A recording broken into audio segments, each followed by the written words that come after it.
Sa kanlurang bahagi ng Pangasinan, matatagpuan ang bayan ng Agno. Isang bayan na kilala sa mga baybayin, kabuhayan at mga produktong matagal ng bahagi ng pang-araw-araw na buhay ng mga residente. Pero sa likod ng tahimik nitong komunidad, may mga kwento ng kasaysayan, sipag at tradisyong patuloy na isna sa buhay hanggang ngayon. Mula sa lumang bayan na ilang beses ding nailipat dahil sa banta ng mga kalamidad hanggang sa mga produktong gawa sa sugarcane o tubo na matagal nang pinagkukunan ng kabuhayan, makikita na malalim ang koneksyon ng bayan sa kultura at pamumuhay ng mga tao rito.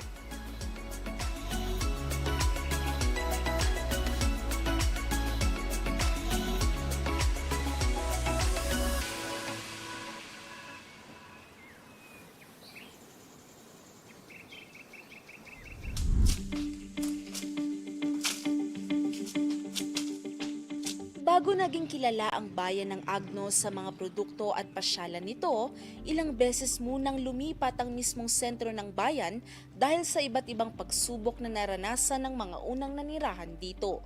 Sa kasalukuyan, tahimik na lamang ang ilang bahagi ng lumang bayan. Pero para sa mga nakakaalam ng kasaysayan nito, bawat lugar sa bayan ng Agno ay may kwento ng paglikas, pagbangon at pakikipagsabayan sa panahon. Ayon sa mga residente, hindi agad sa kasalukuyang poblasyon itinayo ang naunang bayan. Walong tawag dito na part ng Zambales. Pero in 1903, ni-request ng towns na yung mga yan na maanik sa Pangasinan. Ang Agno ay dating Visita. Ang Visita ay isang parang settlement lamang yon noong 1610 na naging bisita ang Agno. Part pa ito ng Balingkaging na town noon. Ang town ng Balingkaging ay Alaminos na ngayon. At ang bisita, itong Agno ay part noon ng Balingkaging ng Alaminos. Sa paglipas ng maraming taon, paulit-ulit na inilipat ang sentro ng komunidad.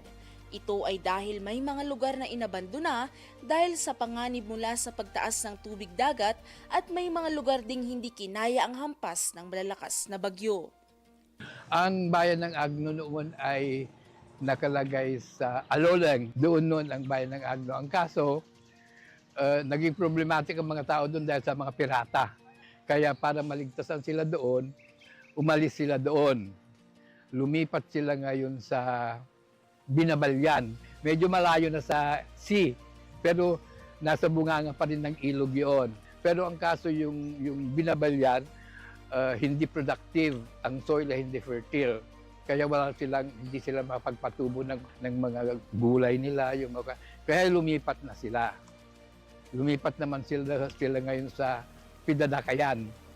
Pero ang kaso naman sa Pidadakayan, kapag dumarating malakas na bagyo, yun naman ang kalaban nila. Kasi yung mga alon daw, pumapasok hanggang sa kanilang lugar noon. Kaya napilitan silang maghanap na ngayon ng ibang lugar pa. Ito ngayon ang napili nila. Mula sa Aloleng, lumipat sa Binabalyan, pagkatapos ay sa Pidadakayan bago tuluyang mapunta sa kasalukuyang poblasyon noong taong 1903. Mahigit isang siglo na ang lumipas mula nang mabuo ang sentro ng bayan sa kasalukuyang lokasyon nito. Sa unang mga taon, simple pa lamang ang mga estruktura nito. Wala pang konkretong munisipyo, wala pang matibay na gusali. Hindi ganitong presidensya. Light materials lang ginamit nila nung magtayo sila ng parang isang tribunal ang tawag nila noon eh. At dito na, noong lumipat na dito, saka lang sila nagpatayo ng dissenting munisipyo. Kasi nade-develop ito. Ito ang first dito sa western part ng Pangasinan na nagpatayo ng elementary school. Kauna-unahan ito kaya pati yung mga other towns na malapit dito sila nag-aral noon. Sa patuloy na pagunlad ng nasabing bayan, isa rin ang bayan ng Agno sa mga unang nakapagpatayo ng eskwelahan.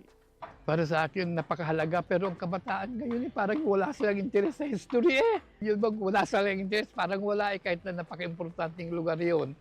Huwag nilang kalilimutan kung saan sila nagmula. Ang mga magulang nila dito pinanganak, dito lumaki, at dito na rin sila na-develop at sila na rin nag-develop sa taon na ito. Kaya na, dapat napaka-importante sa buhay nila ang taon na ganito. Pero ngayon, sa ilang bahagi pa rin ng Pidadakayan, makikita pa rin ang mga lupang matagal nang hindi natataniman dahil sa klase ng lupa nito. May mga bahagi rito na tinatawag na barren land o lupang hindi angkop sa pagtatanim. Pero sa kabila nito, natutunan pa rin ng mga residente sa bayan ng Agno kung paano gagamitin ang yamang mayroon sila. At isa sa pinakamahalagang produktong matagal ng bahagi ng kanilang pamumuhay ay ang pagtatanim ng sugarcane o tubo.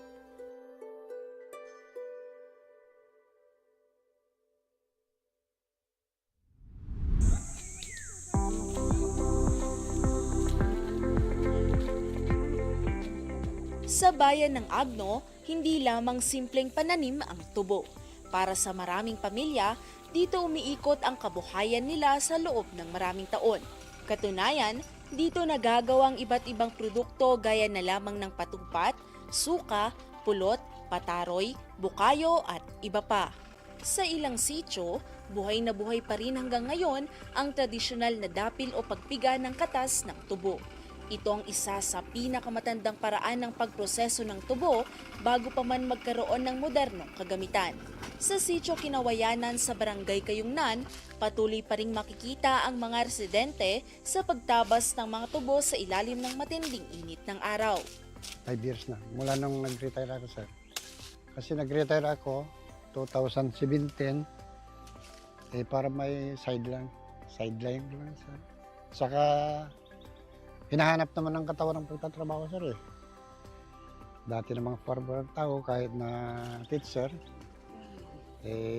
hinahanap ng katawan. Purely na pang suka lang, sir, sa akin. Kaya ang produkto ko lang, suka lang talaga. May umaangkat din ng maramihan. Gumagawa sila ng patupat saka suka. Pero kung minsan nauubusan sila, kaya umaangkat pa rin sila sa akin. Kailangan muna itong anihin, pigain, pakuluan at minsan ay naabot pa ng ilang buwan bago tuluyang makabuo ng produkto. Itong pag-harvest, sir. Kasi kapag naitanim mo na, sir, mga 3 times lang naman na dinidiligan, after that, wala na. Maabutan na ng ulan, hindi na dinidiligan. Ito na lang ngayon yung pag-harvest. Nakita naman ninyo kung paano kahirap. Kaya mahirap maging mahirap. Ay, yun ang maganda, kagandahan na dahil maghihintay ka na lang ng pan. Pero at least, naabot ng pan yun, sir, eh. 1 year. 7 months to 1 year bago mo maibinta yung suka na. Sa pagtatanim, sir, dahil kung minsan inaabot ng sa buwan ng January, magtatanim na o kaya mag-harvest na 8 months hanggang 1 year, sir. Pero para sa mga residente, ang tubo ay hindi lamang isang simpleng produkto dahil bahagi na ito ng kanilang pagkakakilanlan. Yung sinasabi natin kasing tubuhan, parang yun talagang normal sa sa Western Pangasinan kahit sa anong bayan. Kaya kung titingnan natin yung history noon, nung unang pa noon, no? Ang talagang tinatanim nila yung tubo. Bakit tubo? Dahil marami kasi siyang may bibigay sa komunidad.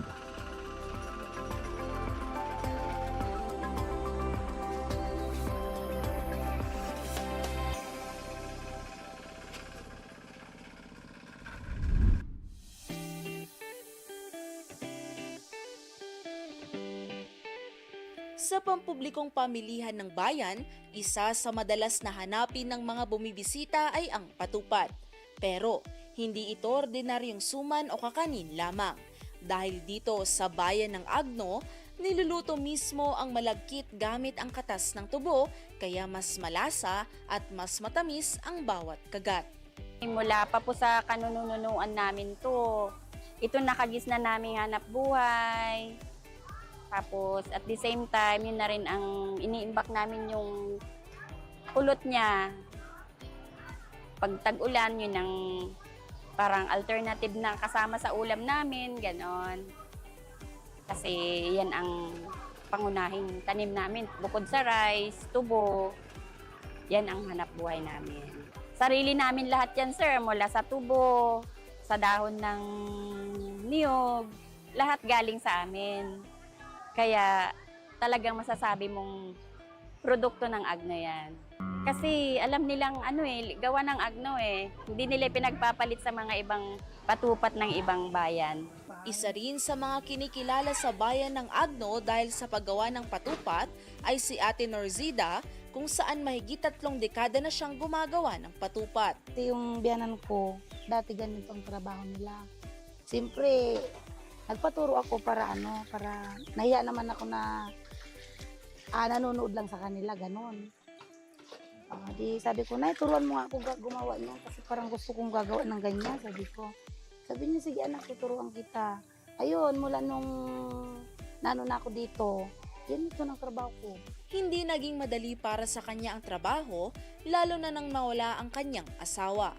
Pero ipinagpatuloy niya pa rin ang paggawa ng patupat dahil ito na ang naging buhay nila. Okay naman sir, sa totoo lang ito na ang hindi naman ito lahat na yung pinagpaaral ko, pero pangdagdag sa pag-aaral nila, ganun sir. Mahirap to sir gawin talaga, sobra. Mga ngawit ka maglaga, tapos magganit, agkarga, maghanap ka ng mga bibili mong dahon, gano'n kung saan-saan, sir. O tapos, yan, magluluto. Eh, lalo ngayon, wala na yung mister ko, siyempre. Ako lang, yung bunso ko, yun lang ang kasama ko, sir. Hanggang ngayon, marami pa rin ang naghahanap ng kanyang gawa, hindi lamang sa kanilang bayan, kundi maging sa ibang lugar. Dahil na rin dito, nakatanggap siya ng parangal sa kauna-unahang dangal-dangla o Distinction in the Arts, Nation Building, Generational Talent, Leadership and Advocacy na naganap taong 2023. Nagulat nga ako yun, ma'am, kung bakit ako ang nabigyan ng parangal. Kasi marami naman kami talaga gumagawa. Sir, hindi lang ako. Talaga hindi lang ako. Sa totoo lang. Oy, sir, grabe, masaya, sir. Diyos ko, sa totoo lang, nung lang ako nakahawak ko ng kamay ng mayor, nung inano ko yan. Di ba talagang nanginginig yung katawan ko na, ay Diyos ko, sabi ko, salamat, sabi ko. Talaga hindi mo ako pinabayaan, sabi ko sa sa trabaho ko talaga, sir. Kaya yun, talagang naluluha ako sa tuwa. Lalo gumanda ang hinahanap nila to, sir. Marami kami nagluluto, sir, pero ito ang hinahanap-hanap nila sa totoo lang.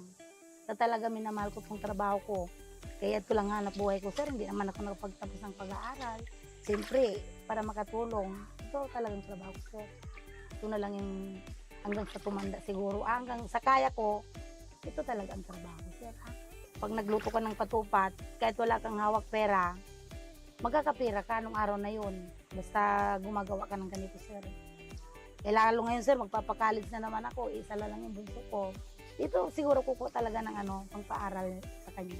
Pero, bakit nga ba patok sa merkado ang patupat ng bayan ng Agno? Dahil isa sa kaibahan ng patupat ng bayan ng Agno ay ang paraan ng pagluluto nito.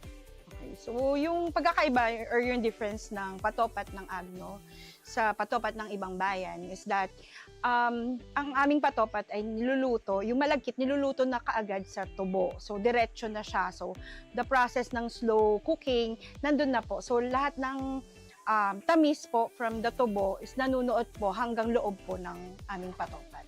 Ang patupat po ay ginagawang pasalubong, lalo ng mga locals, aside sa locals po, ng ating mga balikbayans, and lalong-lalo na po ang turista kasi mas malasa daw po sa mga surveys po namin, mas malasa daw po ang patupat ng Agno. So yung mga turista na bumabalik po sa amin, ito po din yung isa sa mga ginagawa nilang pasalubong sa kanilang mga loved ones, sa kanilang mga towns or in other provinces. Nire-recognize po namin yung mga people sa Agno na gumagawa ng mga indigenous products. Na-recognize po namin na isa silang part na nakaka-contribute sa revenue and sa culture and sa pagkakakilanlan ng Agno po. Makikita mo talaga yung original patupat na talagang kung hawakan mo, talagang marami mo siyang pulot.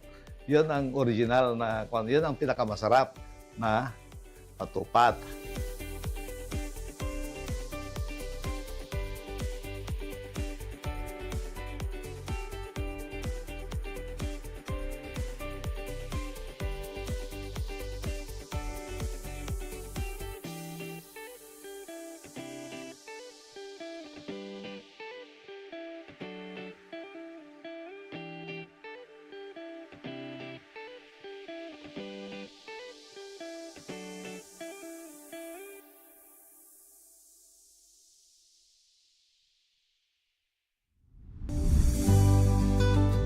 Bukod sa patupat, isa pang produktong ginagamitan ng tubo ay ang kanilang suka. Sa loob ng maraming dekada, ito na ang naging kabuhayan ni Nanay Adorasyon. Nagtatay na panuno meta. Ado mo pagkakitaan. Wan. Tapos aray patupat ti dahil luto tagapulo nga nagadaw. Tata, sukan. Ito dahil ito'y marso, suka. Dahil kita nga suka, yung naibuya dita, dalusam, linisam. Kinton na linisanan, at kubamon ta. Kaslaman na yaman ang ukang water before ko na malalasong na yayon. Hindi biro ang paggawa ng suka. Mahabang proseso ito na nangangailangan ng tiyaga at mahabang paghihintay bago tuluyang mabuo ang produkto. Pero sa kabila ng hirap, dito kinukuha ng pamilya ni Nanay Adorasyon ang mga panggastos sa araw-araw. Ado mo pagkasapulan ti sukata. Masapul mo nga pag kutisida, kasyay, wan. Ure ka na agas, mabalin, pagapros mo.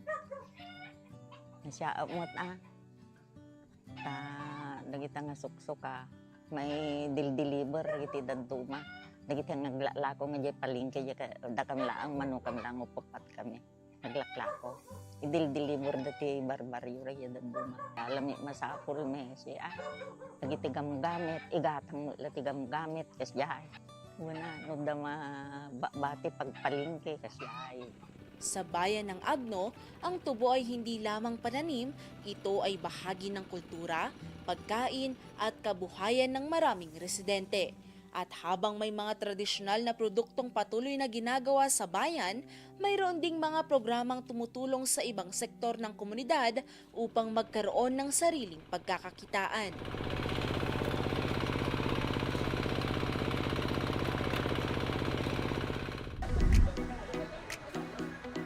Sa gitna ng ingay sa pampublikong pamilihang bayan, may isang maliit na tindahan na unti-unting nagbibigay ng malaking pagbabago sa buhay ng ilang persons with disability o PWD sa kanilang komunidad. Sa unang tingin, maaari itong magmukhang ordinaryong tindahan lamang. May mga paninda, may mga gamit sa araw-araw at may mga simpleng pwesto na dinarayo ng mga residente. Pero para sa mga miyembro ng asosasyon, higit pa rito ang kahulugan ng lugar na ito. Dahil para sa kanila, simbolo ito ng pagkakataon, pagkilos at pagiging bahagi ng komunidad.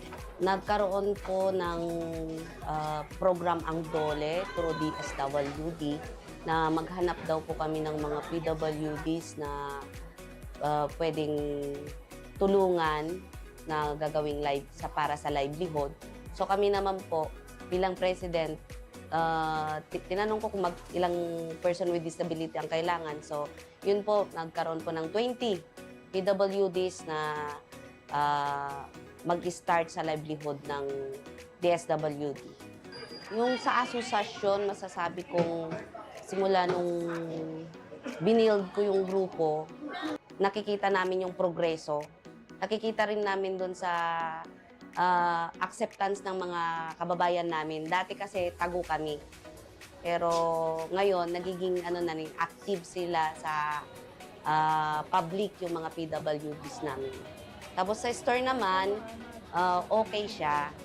May kunting nakukuha, na ibibigay sa kanila every 3 months. Ang dividendo na sinasabi. Personally, lalo na kapag single parents na nagpapaaral sa college, minsan malaking tulong na yung kunting nakukuha naming dividendo dun sa store para sa pang-araw-araw ko. At least hindi ko naisipin yung sa akin, sa anak ko na lang yung isipin ko kung ano ibibigay ko sa kanya. Sa asosasyon ngayon, masasabi ko na may isa kaming member na may sarili na ring store which is member namin din siya dyan sa store namin. Meron na rin siyang sariling store. Dalawa pala sila. Doon din sila sa store kumukuha ng kanilang paninda sa sitio nila, sa barangay nila. So, para sa amin, malaking success na yon na may dalawa kaming nakitaan na natulungan sa pamamagitan ng livelihood program na yan. Hindi man kalakihan ng kanilang kinikita sa tindahan, malaking bagay na ito para sa mga miyembro ng asosasyon. Dito, may dagdag na pambili ng pagkain, pangbaon ng kanilang mga anak at kahit papaano may naibabalik sila sa kanilang pamilya. Everyday naman, nakakakota naman kami ng nilagay naming kota. So far, kaya naman i-sustain yung pambili namin ulit ng paninda the following week. Malaking tulong sa members na kasama namin dito. Naghahati-hati kami. Dun sa net sale kasi, meron kaming net sale, yung 50% nun, dinidivide namin sa mga members. Tapos yung another 50% po napupunta sa operational fund, sa savings, ganon, emergency fund. Kasi hindi pa naman po ganon kalaki yung net namin, yung kinikita namin dahil 1 year pa lang po kami.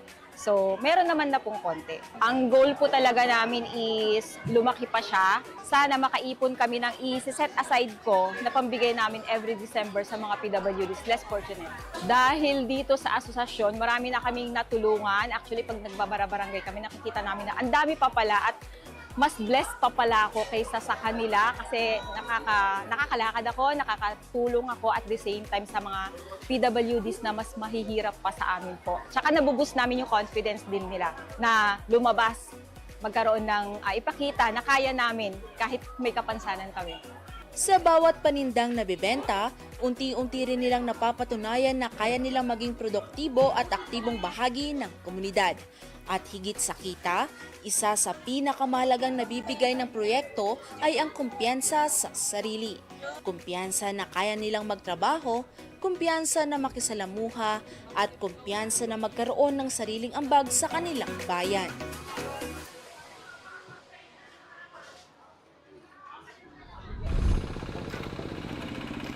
Bukod sa mga produktong lokal at kabuhayang matagal nang nakasanayan, unti-unti ring nakikilalang ilan sa mga likas na yaman at destinasyon sa bayan.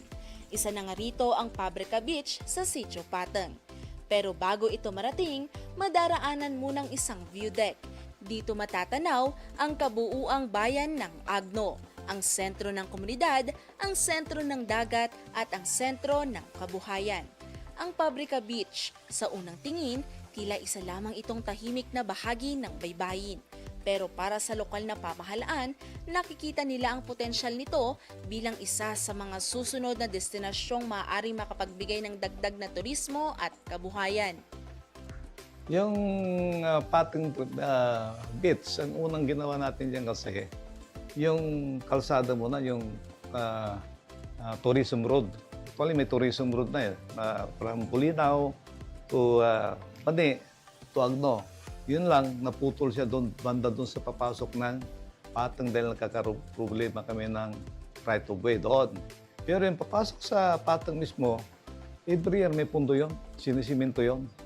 Dahil mahirap yung kalsada kasi putol-putol pa eh. Pero once na natapos yun, palagay ko, gaganda na doon dahil marami na kasing investor doon eh. Kaya malaki ang kondo dahil maganda rin yung lugar. Ang problema lang nga yung kalsada. Pero ginagawa ng kalsada maluwang. Once na na-close natin yon, sigurado sisikat yon.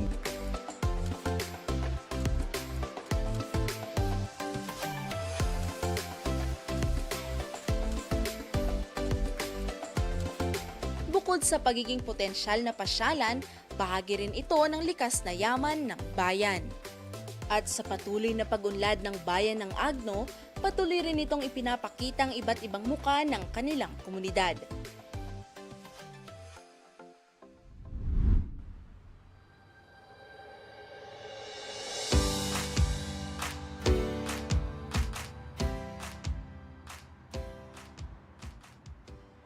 Mula sa lumang kasaysayan ng bayan, sa mga tradisyonal na produktong gawa sa tubo hanggang sa mga simpleng kabuhayang patuloy na bumubuhay sa maraming pamilya. Makikita na ang bayan ng Agno ay isang bayan na may malalim na koneksyon sa sarili nitong kultura at pagkakakilanlan. Yung masasabi ko sa mga ating kababayan, kung titingnan natin kasi yung kultura, yung resources natin, talagang napakayaman. At saka, nagbabasa din namin na marami na kami kasing mga pag-aaral kung paano sila i-manage, kung paano sila i-sustain. Dapat lang yun ang gawin namin, review namin yung mga existing na ordinance makakatulong sa kwan. Dapat may explain, no? May presenta sa mga mamamayan kung ano yung mga programa na nandyan na noon pa. At saka yung dapat namin gawin, magkakaroon kami ng consultation dahil kailangan din ang tulong nila kasi hindi lang government kasi ang gagawa ng mga nakaplano doon yung mga management plan. Kailangan yung tulong ng mga mamamayan. Pero nakikita ko sama-sama pa rin kaya parang magaan yung crisis, tapos magtutulungan. Sa bawat tubong inaani, sa bawat patupat na niluluto, at sa bawat bote ng sukang isinasalin, kasama rin dito ang mahabang proseso ng pagtsatsaga at pagtatrabaho ng mga taong matagal nang umaasa sa mga kabuhayang minanapa mula sa mga naunang henerasyon, at habang may mga pagbabagong dumarating sa bayan, patuloy pa ring pinapahalagahan ng mga taga-Agno ang mga bagay na matagal nang naging bahagi ng kanilang araw-araw na pamumuhay. Mula sa mga maliliit na tindahan, mga lokal na produkto, hanggang sa mga lugar na dahang-dahang binubuksan para sa turismo, makikita ang pagsisikap ng komunidad na mapaunlad ang bayan habang pinapanatili ang sariling pagkakakilanlan. Sa bayan ng Agno sa lalawigan ng Pangasinan, ang kasaysayan, kabuhayan at kultura ay hindi lamang bahagi ng nakaraan. Ito ay patuloy na nabubuhay sa bawat tao at pamilyang araw-araw na nagsisikap para sa kanilang komunidad.